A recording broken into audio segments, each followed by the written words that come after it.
லூக்கா 12:13 அப்பொழுதும் வரும். அதுலேருந்து 21 வரைக்கும். இப்போ லூக்கா 12:13 அப்பொழுதுன்னு இருக்கும். என்னோட கூட இப்போ நான் மைக்கில் வாசிக்கிறேன், நீங்கள் 50-60 பேர் இருக்கீங்க. என் மைக்கு சத்தத்தை விட உங்கள் சத்தம் அதிகமாக இருக்கணும். இப்போ படிக்கலாமா? அப்பொழுது ஜனக்கூட்டத்தில் ஒருவன் அவரை நோக்கி, போதகரே, ஆஸ்தியை பாகம் பிரித்து என் வீதத்தை எனக்கு தரும்படி உனக்கு கட்டளையிட வேண்டும் என்று கேட்டுக்கொண்டேன். அதற்கு அவர், மனுஷனே, என்னை உங்களுக்கு நியாயாதிபதியாகவும் பங்கிடுவனாகவும் வைத்தவன் யார் என்றார். பின்பு அவர் அவர்களை நோக்கி, பொருளாசை குறித்து எச்சரிக்கையாயிருங்கள். ஏனெனில் ஒருவனுக்கு எவ்வளவு திரளான ஆஸ்தி இருந்தாலும் அது அவனுக்கு ஜீவன் அல்ல என்றார். அல்லாமலும் ஒரு உவமையை அவர்களுக்கு சொன்னார். ஐஸ்வர்யமுள்ள ஒருவனுடைய நிலம் நன்றாய் விளைந்தது. அப்பொழுது அவன், நான் என்ன செய்வேன்? என் தானியங்களை சேர்த்து வைக்கிறதற்கு இடமில்லையே. நான் ஒன்று செய்வேன், என் களஞ்சியங்களை இடித்து பெரிதாக கட்டி எனக்கு விளைந்த தானியத்தை என் பொருள்களையும் அங்கே சேர்த்து வைத்து, பின்பு, ஆத்துமாவே, உனக்காக அநேக வருஷங்களுக்கு அநேகம் பொருள்கள் சேர்த்து வைக்கப்பட்டிருக்கிறது. நீ இளைப்பாரி புசித்து குடித்து பூரிப்பாயிரு என்று என் ஆத்துமாவோடே சொல்லுவேன் என்று தனக்குள்ளே சிந்தித்து சொல்லி கொண்டான். தேவனோ அவனை நோக்கி, மதிகேடனே, உன் ஆத்துமா உன்னிடத்திலிருந்து இந்த ராத்திரியிலே எடுத்து கொள்ளப்படும். அப்பொழுது நீ சேகரித்தவைகள் யாருடையதாகும் என்றார். தேவனிடத்தில் ஐஸ்வர்யனாயிராமல் தனக்காகவே பொக்கிஷங்களை சேர்த்து வைக்கிறவன் இப்படியே இருக்கிறான் என்றார். அப்படியே வலது கரத்தை உயர்த்தி கர்த்தர் கொடுத்த நல்ல வசனத்துக்காக கர்த்தரை ஸ்தோத்திரம் பண்ணலாமா? எல்லாரும் ஸ்தோத்திரம் பண்ணும். வாசித்த வசனத்திற்காக ஆண்டவரே, இந்த வசனத்தின் மூலம் என்னோடு நீங்கள் பேசுங்க ஆண்டவரே. கடந்த நாட்களில் ஆண்டவரே ஏறக்குறைய 10-11 உவமைகள் மூலம் எங்களோடு கூட பேசின தேவன் ஆண்டவரே, இந்த நாளிலும் கூட இயேசு கிறிஸ்துவின் உவமைகள் ஆண்டவரே என்ற தலைப்பில் இந்த பொருளாசையை குறித்து, இந்த மனுஷன் இருந்த உவமையை குறித்து எங்களோடு கூட பேசுங்க ஆண்டவரேன்னு சொல்லி அவரை நோக்கி பார்க்கலாமா? Thank you Jesus. மறவாமல் நினைத்தீரையா, மனதார நன்றி சொல்வே. என்னை மறவாமல் நினைத்தீரையா, மனதார நன்றி சொல்வே. இரவோ பகலோ என்னை நினைந்து இதுவரை நடத்தினீரே.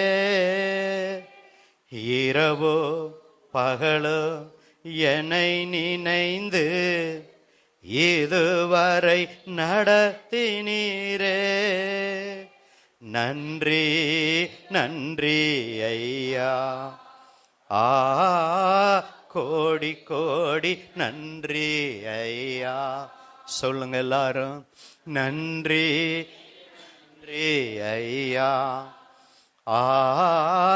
கோடி கோடி நன்றி ஐயா. கடைசியாக எபினேசர், எபினேசர் நீர்தானையா, இதுவரை உதவி நீரே. எபினேசர் நீர்தானையா, இதுவரை உதவி நீரே. எல்ரோயி எல்ரோயி என்னையும் கண்டீரே, எப்படி நான் நன்றி சொல்வே.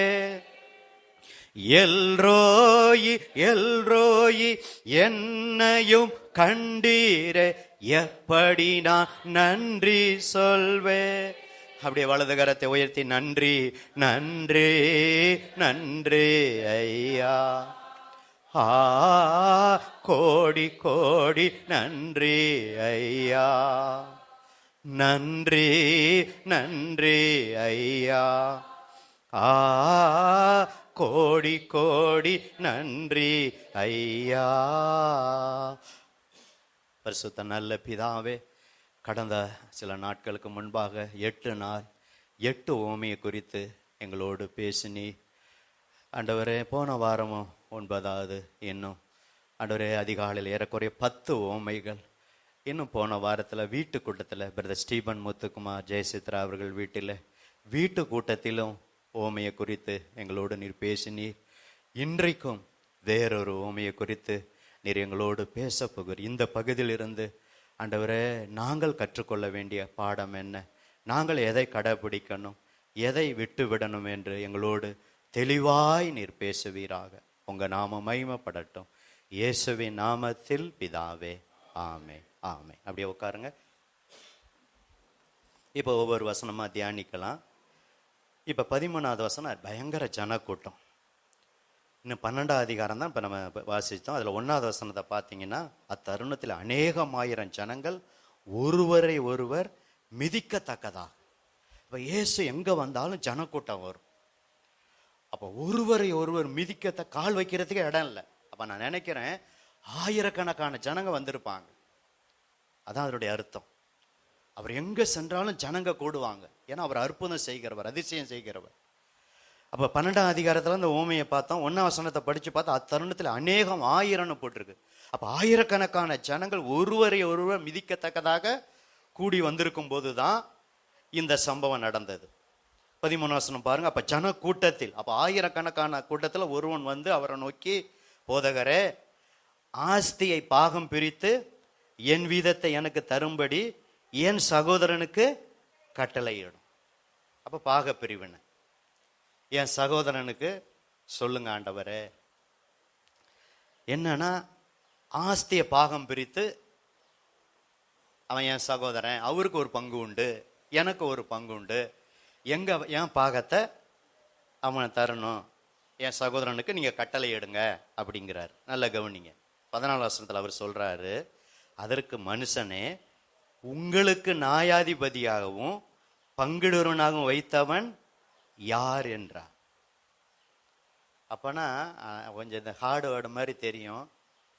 அங்கே நியாயாதிபதியெல்லாம் இருக்கிறாங்க, ஊரில் காரியஸ்தர் இருக்காங்க, பாக பிரிவினைக்கு போலீஸ் எல்லாம் இருக்காங்க. இப்போ நம்ம ஒரு பாணியில் சொல்லலாம்னா போலீஸ் இருக்காங்க, ஜட்ஜ் இருக்காங்க, பெரிய மனுஷன்லாம் இருக்காங்க. அவங்கள வச்சு நீங்கள் என்ன செய்யலாம், நீங்கள் பாக பிரிவினை பண்ணலாமே. அப்போ வந்து என்ன உங்களுக்கு நியாயாதிபதியாகவும் என்ன போய் உங்களுக்கு பங்கு போட்டு கொடுக்குறாங்க வைத்தவன் யாருன்னு சொல்லிட்டு தான் இந்த ஓமையை சொல்றார். அதனால தான் அந்த 2 வசனத்தை நான் வாசித்தேன். 15 இப்போ கவனிங்க.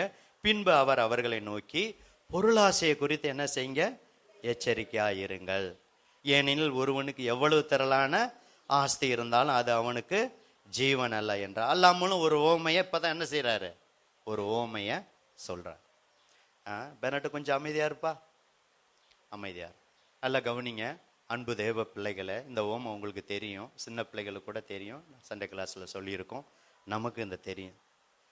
ஒரு ஐஸ்வர்யவான், அவன் பணக்காரர், நல்லா நிலம் விளைஞ்சது, தப்பே கிடையாது. அவர் நிலம், அவர் நீர் பாய்ச்சினாரு, உரம் போட்டார். அவர் ஐஸ்வர்யனாக இருந்ததுனால அநேக வேலைக்காரரை வச்சு அந்த வேலையெல்லாம், இவர் வேலை செய்யாவிட்டாலும் கூலியை கொடுத்து எல்லாம் செஞ்சார். வெள்ளம் ஏக்கர் கணக்கில் நிலம், நல்ல நிலம் என்ன செஞ்சது, சொல்லும்போது தான் எழுப்புதல் வருது. ஏக்கர் கணக்கில் நிலம் என்ன செஞ்சது, நல்லா விளைஞ்சிருச்சு, தவறும் கிடையாது. இதை சொல்லிட்டு அப்புறம் இந்த ஓமையில நம்ம கற்றுக்கொள்ளுகிற பாடத்தை நான் சொல்லுவேன். அப்போ ஏற்கனவே பணக்காரர், ஏற்கனவே வீட்டில் நிறையா, அன்னைக்கு கோதுமைன்னு வச்சுங்க அவங்க ஊரில் இஸ்ரேல் ஜனத்தில், இப்போ நமக்கு நெல். அப்போ கோதுமை அவ்வளோ விளைஞ்சிருக்கு, வைக்கிறதுக்கு இடம் இல்லை. இப்போ வேற நல்லா விளைஞ்சிருச்சு, இந்த வருஷம் அவருடைய விளைச்சல்ல நல்லா விளைஞ்சிருச்சு. அப்போ இவ்வளவு மகசூல் வந்துருச்சு, இதெல்லாம் அறுத்து மூட்டை கட்டி இடம் இல்லையே, ஒன்று செய்வேன்.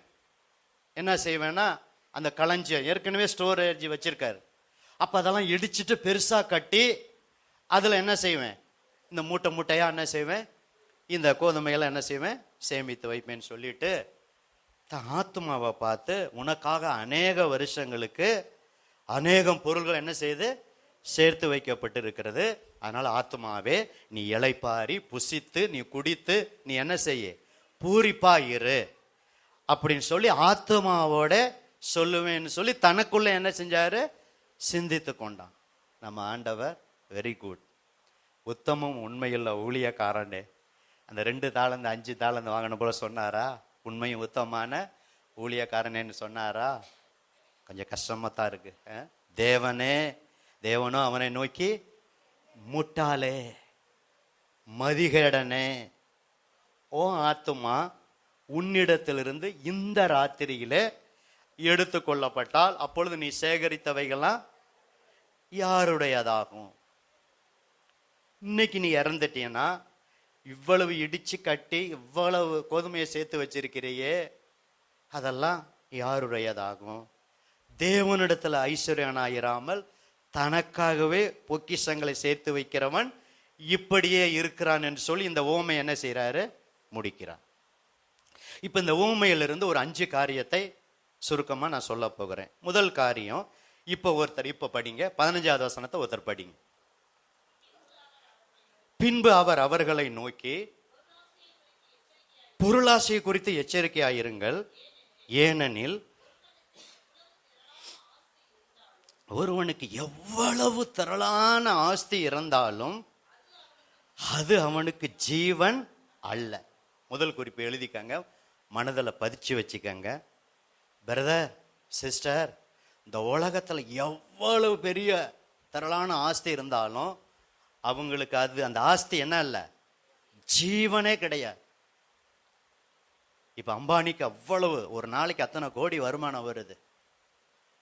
அதே போல பெரிய அம்பானி மாத்திரம் பெரிய பெரிய பணக்காரர் உலகம் எங்க இருக்கிறார்கள். எவ்வளவு கோடி பணம் இருந்தாலும், எத்தனை $1000 பொண்ணு இருந்தாலும், பணங்கள் இருந்தாலும், இடங்கள் இருந்தாலும், வசதி இருந்தாலும், கார் இருந்தாலும், பங்களா இருந்தாலும், நிலங்கள் எத்தனையோ ஏக்கர் கணக்கில் வாங்கி அவங்க போட்டிருந்தாலும், இயேசு இல்லைன்னா அது ஜீவனே கிடையாது. இதுதான் முதல் குறிப்பு. இயேசுவோடு கூட இவ்வளவு 1000 பணமும் சொத்து இருந்துச்சுன்னா அது ஜீவன். ஒரு அல்லேலூயா சொல்றீங்களா? இப்ப புரிஞ்சுச்சிங்களா? முதல் குறிப்பு. இயேசு இல்லாமல் இருக்கிற ஆஸ்திகள் அது உலகத்துல அனுபவிக்கலாம். அவங்க இறந்த பிறகு அவங்க பிள்ளைக்கு அது யூஸா இருக்கும், பேர பிள்ளைக்கு யூஸா இருக்கும், அவங்க சேர்த்து வச்ச சொத்து. ஆனா செத்த பிறகு ஒரு பொருளை கூட என்ன செய்ய முடியாது? எடுத்துட்டு போக முடியாது. ஒரு பணத்தை எடுத்துட்டு போக முடியாது பரலோகத்துக்கு. எவ்வளவு சேர்த்து வச்சாலும், ஒரு பொண்ணை வெள்ளிய எவ்வளவு காரியம் இருந்தாலும் அங்க கொண்டு போகவே முடியாது. இன்னும் இயேசுவை ஏற்றுக்கொள்ளனா அவங்களுக்கு நரகன்னு பைபிள்ல போட்டு இருக்கிறது. அப்ப நரகத்துக்கு அவங்க போகும்போது கூட ஒண்ணு கொண்டு போக முடியாது. ஒருவேளை இயேசுவை ஏற்றுக்கொண்டிருந்தா பரலோகம் போனாலும் நம்மளும் ஒன்று கொண்டு போக முடியாது. அதான் நம்ம மனதில் முதல்ல பதிக்கணும். அதுக்காக பிரதர் உங்களுக்கு பொருள் வேண்டான்னு சொல்லலை, ஐஸ்வர்யம் வேண்டான்னு சொல்லலை, பணம் உங்களுக்கு வேண்டான்னு சொல்லலை, சிஸ்டர் உங்களுக்கு பணம் வேண்டான்னு சொல்லலை, நகை வேண்டான்னு சொல்லலை, ரைட்டுங்களா? ஆனால் முதல் குறிப்பில் என்னன்னா அதெல்லாம் ஜீவன் அல்ல. அப்படியே போட்டிருக்கு பார்த்தீங்களா? எவ்வளவு திரளான ஆஸ்தி இருந்தாலும் அது அவனுக்கு ஜீவன் இல்லை. அப்ப என்னங்க ஜீவன்? இயேசு சொன்னார், நானே வழி சத்தியம் ஜீவன். இயேசு தாங்க ஜீவன். திருடன் திருடவும் கொல்லவும் அழிக்கவும் வருகிறான், நானோ அவைகளுக்கு ஜீவன் உண்டாயிருக்கவும் அந்த ஜீவன் பரிபூர்ணப்படவும் வந்தேன். அப்ப ஜீவன் அவர் தான் தருகிறவர். பரிபூர்ண ஜீவன், நித்திய ஜீவன், எல்லாத்தையும் தருகிறவர் இயேசுதான். அப்ப இயேசுதான் ஒரு மனுஷனுக்கு ஜீவன். எவ்வளவு திரளான ஆஸ்தி இருந்தாலும் அது இந்த உலகத்துல அனுபவிக்கத்தான். விசுவாசிகள் நீங்களும் நானும் மனதில் பதித்து வைத்துக் கொள்ளணும்.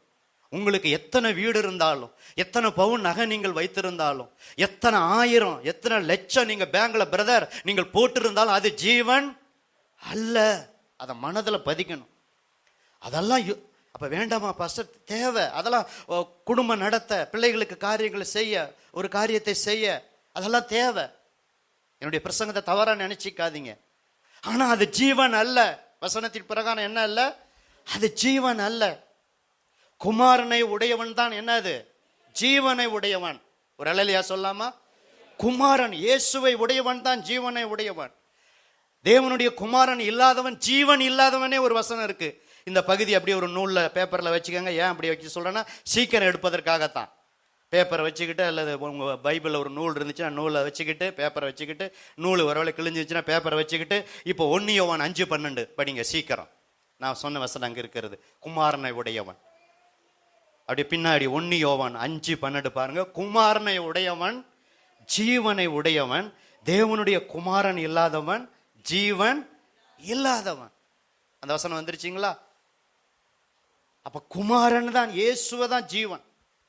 இந்த உலகத்துல ஒருவேளை நமக்கு பணம் அதிகம் இல்லாம இருக்கலாம், இன்னும் வாடகை வீட்டுல நம்ம இருக்கலாம், இன்னும் சில பொருட்கள் இல்லாம இருக்கலாம்.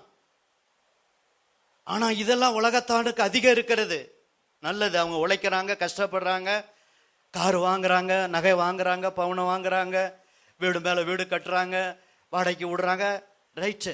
அதெல்லாம் அந்த ஏன் பண்ண சேர்த்து வைக்க. ஆனா அது அவர்களுக்கு ஜீவன் அல்ல. அதே போலதான் நமக்கும் எவ்வளவு சொத்து இருந்தாலும் எவ்வளவு பணம் இருந்தாலும் நமக்கும் அது ஜீவன் அல்ல. அதற்கு மாறாக இயேசுதான் நமக்கு என்னது? ஜீவன். இதுதான் அந்த ஓமையில கற்றுக்கொள்ளுகிற முதல் பாடம். புரிந்தவர்கள், முதல் குறிப்பு புரிந்தவர்கள் புரிந்த மாதிரி ஒரு இல்லையா சொல்லாமா? நல்ல சத்தமா. அப்ப இன்னமும் உங்க மனசுல ஜீவன் தான் இயேசு, எந்த பொருளும் இயேசு. ஏன்னா உலகம் முழுவதும் ஆதாயப்படுத்தினான். அதான் போட்டுருக்கு, திரளான ஆஸ்தி இருந்தாலும் ஜீவன் கிடையாது. அப்ப நீங்களும் திரளான ஆஸ்தி பணம் இருந்தா கூட ஜீவன் கிடையாது. அதை தேவையில்லான்னு சொல்லல, தேவைதான். ஆனா இயேசுதான் நமக்கு ஜீவன். அதை நம்ம மனதுல பதிக்கணும். இதுதான் முதல் குறிப்பு. 2வது குறிப்பு எழுதி வைத்துக் கொள்ளுங்கள். இந்த ஐஸ்வர்யவான் ஐஸ்வர்யத்தின் மேல், அதன் மேல அவன் நம்பிக்கை என்ன செஞ்சான்? வைத்தான். அதனாலதான் அவனை பார்த்து முட்டாளே மதிகேடனேன்னு சொன்னார். ஏன் ஆண்டவர் அவ்வளவு ஹார்டா, அன்புள்ள தேவன் அவ்வளவு ஹார்டா அந்த வார்த்தையை ஏங்க யூஸ் பண்றாரு முட்டாளேன்னு அவனை சொல்றதுக்கு? அவன் அந்த ஐஸ்வர்யத்தின் மேல ஆல்ரெடி ஏற்கனவே அவன் பணக்காரன், ஏற்கனவே நல்லா விளைஞ்சிருச்சு, அதெல்லாம் வித்தா பல பணங்கள் அவன் கையில வரும், ரைட்டுங்களா? அப்ப இடிச்சு பெருசா கட்டினா, அப்ப அதன் மேல அவன் நம்பிக்கைய வைத்தான். 2வது குறிப்பு, பிரதர், இந்த 25 வருட 26 வருட ஊழியத்துல உங்களை நான் கவனிக்கிறேன், எல்லாரையும் அவங்கவுங்க உழைப்புக்கு பாரபட்சம் இல்லாம உயர்த்தி இருக்கிறார். இன்னும் திரளான பெரிய பணம் வரலன்னா கூட, ஆஸ்தி இல்லாட்டினா கூட, இங்க வந்திருக்கிற அத்தனை பேரையும் பாரபட்சம் இல்லாதபடி கர்த்தர் ஆசீர்வதித்திருக்கிறார். ஒருபோதும் நீங்களும் நானும் ஐஸ்வர்யத்தின் மேல், ஐஸ்வர்யம்னா நிலம், பொருள், பணம் எல்லாம் சேர்ந்த வார்த்தை தான் ஐஸ்வர்யங்கிற வார்த்தை. இந்த நிலத்தின் மேல, பணத்தின் மேல, பொருளின் மேல ஒருபோதும் உங்களுடைய நம்பிக்கை, என்னுடைய நம்பிக்கை என்ன செய்யக்கூடாது? போகக்கூடாது. ஜஸ்ட் அது அவ்வளவுதான். ஒரு வீடா இருக்கணும், குடும்ப குடி இருக்க, வாடகை வீட்டுல இருந்து ஒரு சொந்த வீடு, இன்னொரு வீடு கட்டியிருக்கிறோமா, சோத்திரம், வாடகை விட்டுருக்கோமா, அவ்வளவுதான். நிலம், பணம், அது பொண்ணு உங்க இடத்துல 5 பவுண்ட் இருக்கா, 10 பவுண்ட் இருக்கா, 100 பவுண்ட் இருக்கா, ஜஸ்ட் அவ்வளவுதான். ஒருபோதும் அந்த நிலத்தின் மேல, பணத்தின் மேல, பொருளின் மேல, இன்னும் பல பிளாட் நீங்க வாங்கி போட்டிருக்கலாம், அதன் மேல நீங்களும் நான் என்ன செய்யக்கூடாது? நம்பிக்கை போயிடக்கூடாது. இப்ப நீங்க நூல் வச்சிருப்பீங்க, ஒத்த வசனம் வாசிச்சா தான் புரியும். நான் கடகடன்னு வசனத்தை இடத்த சொல்லாம சொல்லிடலாம். ஆனா சில இடத்த நீங்க படிச்சாதான் உங்க மனதில் புரியும். எல்லாரும் திருப்புவோமா? சங்கீதம் 62:10. சீக்கிரம், சங்கீதம் 62:10 எடுங்க, வேகமா எடுங்க. சங்கீதம் 62:10 எடுத்தவங்க வாசிங்க. ஐஸ்வர்யம், ஓகே, அதுதான் பாயிண்ட். கீழ்பகுதி சங்கீதம் 62:10. சகோதரி சரியா வாச்சாங்க. அந்த கீழ்பகுதி, ஐஸ்வர்யம் விருத்தி ஆனால் எதை வைக்க கூடாது? எதை வைக்க கூடாது? இருதயத்தை வைக்க கூடாது. இந்த இருதயத்துல தாங்க பொருளாசை வரும். அது நம்மளை தீட்டுப்படுத்தும். நம்ம வாயிலிருந்து சாப்பிடுறத நம்மளை தீட்டுப்படுத்தாத, டைஜன் ஆகி அது வந்துடும். நிறைய காரியம் நம்மளை தீட்டுப்படுத்தும். இயேசு சொன்னார், அதுல ஒரு காரியம் பொருளாசை. அது இருதயத்திலிருந்து புறப்பட்டு அந்த இருதயத்தை என்ன செய்யும்? அது தீட்டுப்படுத்தும்.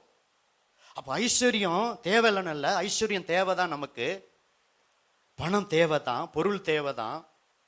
பொருள் இல்லாதவருக்கு இவ்வுலகம் இல்லை, அருள் இல்லாதவருக்கு அவ்வுலகம் இல்லை.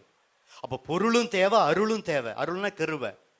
உலகத்தானுக்கு பொருள் நிறைய இருக்குது, ஆனா அருள் கிடையாது, அது வேஸ்ட். ஆனா உங்களுக்கு எனக்கும் கொஞ்சம் இருந்தாலும் அதிகம் இருந்தாலும் பொருளும் இருக்கு, அருளும் இருக்கு, கிருபையும் இருக்கு. பொருள் இல்லாதவருக்கு இவ்வுலகம் இல்லை, அருள் இல்லாதவருக்கு அவ்வுலகம் இல்லை. அப்ப பொருளும் தேவை நமக்கு, அருளும் தேவை. ரைட்டுங்களா? பைபிள்ல நிறைய பணக்காரர் இருக்கிறாங்க. அப்ப இந்த பணக்காரன் தான் இன்றைக்கு உன் ஆத்துமா நீ செத்து போனா யாருடையதான்னு சொல்லி அப்படின்னு சொன்னா, அப்ப ஐஸ்வர்யானா பரலோகமே போக மாட்டாங்கன்னு தப்பா கணக்கு எடுத்துக்கொள்ளக்கூடாது. அப்ப ஐஸ்வர்யமே வேண்டான்னு சொல்லக்கூடாது. இப்போ ஒரு சில ஐஸ்வர்யம் வேணா நான் சொல்லட்டுங்களா? நோவா பெரிய ஐஸ்வர்யவான். அல்லேலூயா. அந்த கப்பலில் இருந்து அந்த உலகம் அழிஞ்ச உடனே அப்ப சொன்னாரு, இந்த உலகம் முழுவதும் யாருக்கு? உங்களுக்கு, உங்க பிள்ளைக்கு. ஆல்ரெடி கப்பலே செய்யற அளவுக்கு நோவா அந்த காலத்துல எப்படி இருந்தாரு? பெரிய பணக்காரரா இருந்தார். அடுத்து ஆபிரகாம், அவர் எப்படி இருந்தாரு? கவனிங்க. ஆபிரகாம் எப்படி இருந்தாரு? அவரும் வெள்ளியும் பொண்ணுடைய பெரிய சீமானா இருந்தார். அப்புறம் ஈசாக்கு பாருங்க, 100 மடங்கு ஆசீர்வாதம் பெற்று அவரும் பெரிய பணக்காரரா. ஏற்கனவே பணக்காருடைய மகன் ஈசாக்கு. இப்ப அவர் காலத்துல 100 மடங்கு ஆசீர்வதிச்சு இப்ப பணத்தின் மேல் பணம், பொருளின் மேல் பொருள். அப்பா ஆபிரகாமை விட ஈசாக்கு அதிக பணக்காரரா இருந்தார். அடுத்து ஈசாக்கை விட யாக்கோப்பு என்னது? 2 பரிவாரங்கள்னா 2 ராஜாக்களுடைய சொத்து அவருக்கு இருந்தது. கரங்களை தட்டி ஆண்டவருக்கு நன்றி சொல்லுங்க. நான் வெறும் கோலும் கையுமாய் போனேன், 2 பரிவாரங்களை உடையவரா இருக்குன்னா 2 பரிவாரம்னா 2 ராஜாக்களுடைய சொத்து பிரதர். அப்படி பெரிய பணக்காரரா. குழந்தைக்கும் பஞ்சம் இல்ல. 12 ஆண் குழந்தை, ஒரு பெண் குழந்தை. யாக்கோப்புக்கு எத்தனை மொத்தம் பெண் குழந்தைகள்? 13 குழந்தைய கொடுத்து, குழந்தை செல்வத்தையும் கொடுத்து என்ன செஞ்சாரு? அதுலயும் குறை வைக்கல ஆண்டவர். பழிக்கு பெருகுன்னு சொல்லி என்ன செஞ்சாரு? 12 கோத்திரமா ஆசீர்வதிச்சாரு. போகட்டும். அப்படியே நீங்க பைபிள் முழுவதும் நீங்க படிச்சு பார்த்தா, யோபு பெரிய கோடீஸ்வரர். புதிய ஏற்பாடு நிறைய சொல்லலாம். புதிய ஏற்பாட்டிலையும் பேதுரு அவங்க ஊழியம் செஞ்சாங்க. வெள்ளியும் பொண்ணு என்னிடத்தில் இல்லைங்க, என்னிடத்தில். அப்பனா வெள்ளியும் பொண்ணு அவங்க ஊழியத்துல வந்து குமிஞ்சது. நம்முடைய ஆண்டவராகிய ஜீசஸ் கிறிஸ்து அவர் தரித்திரராருன்னு சொல்லி இயேசுவை எப்பொழுதும் தரித்திரரா பார்க்கிறோம். இயேசுனுடைய ஊழியத்துல காணிக்க மேல் காணிக்க வந்து குமிந்தது. ஆஸ்திகளையால் தங்க ஊழியத்தை தாங்கினாங்க. ஜீசஸ் ஊழியத்துல வந்த பணத்தை சேமிக்கிறதுக்கு தான் யாரை போட்டாரு? பொருளாசை நிறைந்து பொருளாசைய பின்னாடி ஆயிட்டாரு. அப்ப யூதாசு பொருளாசை கிடையாது. பொருளாசை இல்லாமல் இருந்த யூதாசு கிட்ட என்ன செஞ்சாரு? கேசியர் பொறுப்பை கொடுத்தார். அப்ப அந்த அளவுக்கு அவருக்கு என்ன செஞ்சது? ஊழியத்துல அவ்வளவு பணம் வந்தது. ஆனா நமக்காக தரித்திரரான வசனம் இருக்கு. அதை வச்சுக்கிட்டு இயேசு தரித்திரர் அப்படின்னு நம்ம தப்பாவே அவர் தரித்திரவே பார்க்க கூடாது. தெய்வத்தை அவர் ஊழியத்துல அவ்வளவு பணங்கள் வந்தது. பேதுரு வெள்ளியும் பொண்ணும் என்னிடத்துலன்னா அவன் எல்லாம் வந்து அவருடைய இடத்துல ஊழியத்துல வந்து குமிஞ்சது. ரைட்டுங்களா? அப்போஸ்தலனாகிய பவுல் பெரிய கோடீஸ்வரர். வேத பண்டிதர் சொல்றாங்க அவங்க அப்பாவுக்கு கப்பல்லாம் ஓடுனுச்சுன்னு சொல்லி. அப்பேற்பட்ட கோடீஸ்வரர் மகன் தான் பவுல். லாபமா இருக்கிற எல்லாத்தையும் நம்ம பாடினப்ப நஷ்டமும் கோப்பையுமா எண்ணிட்டு என்ன செஞ்சாரு? ஊழியத்துல வந்தார். ஆரம்பத்துல அவரும் வேலை செஞ்சு கொஞ்சம் ஊழியம் செஞ்சார். அப்புறம் பார்த்தா அவருடைய ஊழியத்துல அநேக விசுவாசிகள் சபைகள் அவர் ஊழியத்தை என்ன செஞ்சது? தாங்கினதுனால தான் அவர் முதல் மிஷினரி பயணம், 2வது மிஷினரி பயணம், 3வது மிஷினரி பயணம். என் தேவன் தம்முடைய மகிமையின் ஐஸ்வர்யத்தின்படி உங்கள் குறைவுகள் எல்லாம் நிறைவாய் ஆக்குவார். எனக்கு எல்லாம் கிடைத்தது, நான் பரிபூர்ணமா அடைந்தேன் அப்படின்னு சொல்லுகிறார். அவருடைய ஊழியத்தில் சில குறைகள் வந்தாலும் நிறைய காணிக்கைகள் அவருக்கும் வந்தது. ஆனா அதன் மேல அவருடைய கண்ணு போகல. இவனுடைய பொருளாசையை நான் விரும்பல, மாயம் பண்ணல, பொருளாசை உடையவராய் நான் பிரசங்கம் பண்ணலன்னு சொல்றார். இப்ப நான் ஏன் இதெல்லாம் சொல்றேன்னா, இப்ப சொன்னவங்க எல்லாம் பணக்காரர். இப்பவும் உலகத்துல பெரிய பெரிய மற்ற சபைகளில் கோடீஸ்வரர் இருக்கிறார்கள், லட்சாதிபதிகள் இருக்கிறார்கள். இப்ப நான் சொல்றேன், நீங்களும் ஒரு லட்சாதிபதி தான். ஒரு அல்லேலூயா சொல்லாமா?